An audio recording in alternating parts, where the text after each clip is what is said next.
que foram as viradas no segundo turno. Por exemplo, ela aconteceu em Belo Horizonte, do primeiro para o segundo, né? Porque o Engler passou em primeiro e depois acabou perdendo para o Fouad Noman no segundo turno. Porto Velho também tem uma situação muito interessante, porque a Mariana Carvalho passou com 44% e o Léo Moraes do Podemos com 25%, ou seja, ela tinha quase que o dobro dele. Perdeu? E perdeu em Porto Velho. Ele acabou levando a prefeitura lá.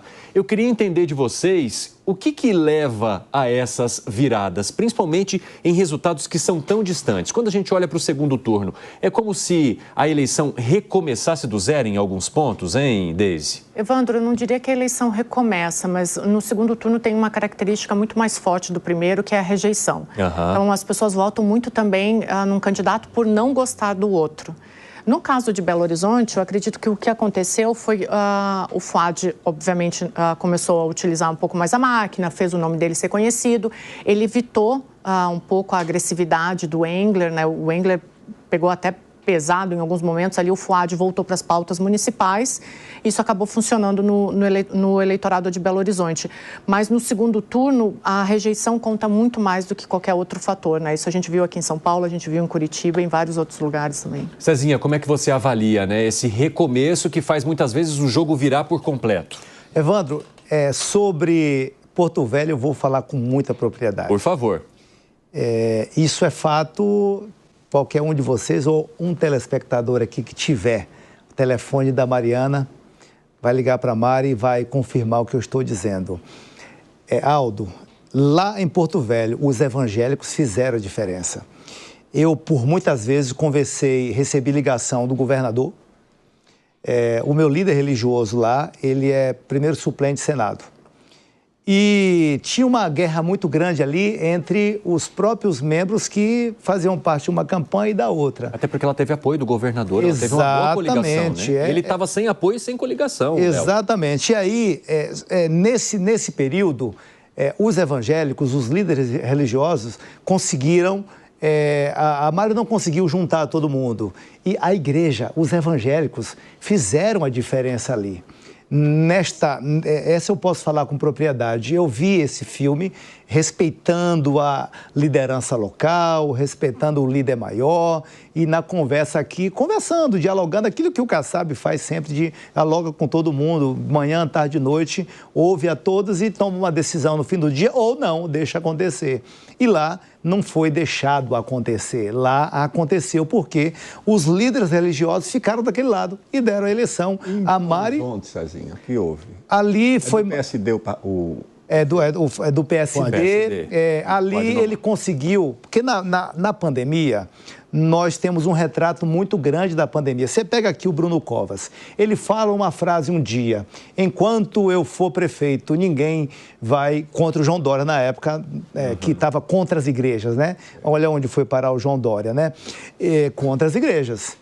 Então, não estou sendo polêmico, não. Estou falando fatos, Aldo, que aconteceu, coisas que talvez nem deveria falar, mas hoje já é público, né? Sim. Na pandemia, o Bruno falou assim, junto com o Ricardo Nunes: enquanto eu for prefeito, ninguém vai fechar a igreja, ninguém vai mexer a igreja é intocável, seja ela evangélica ou católica.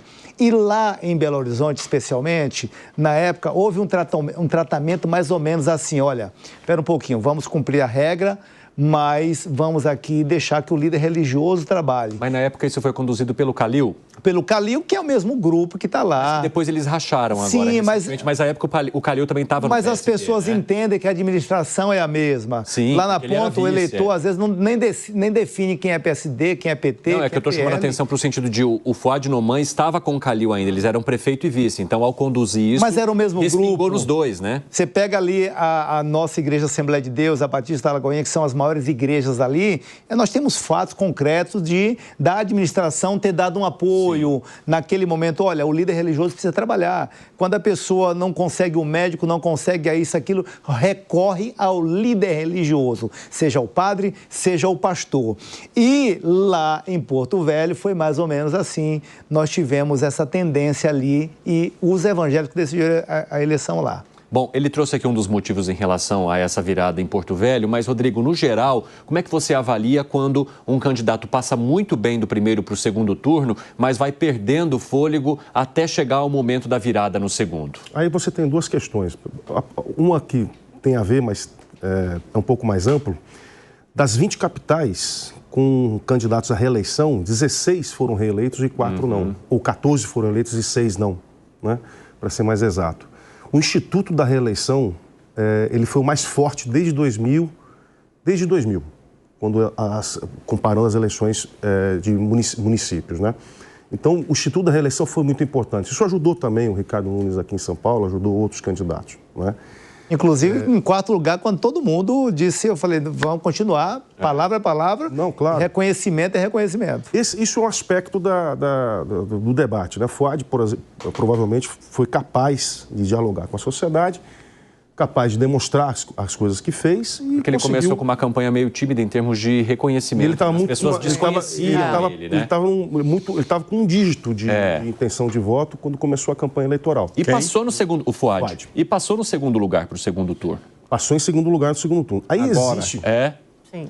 Agora, existe uma outra crônica, é a crônica política, né? Existe uma outra situação que você tem que verificar que tem candidato que é craque em perder a eleição. Né? Tem candidato que o cara chega muito perto e consegue ter menos voto do que teve no primeiro turno, né?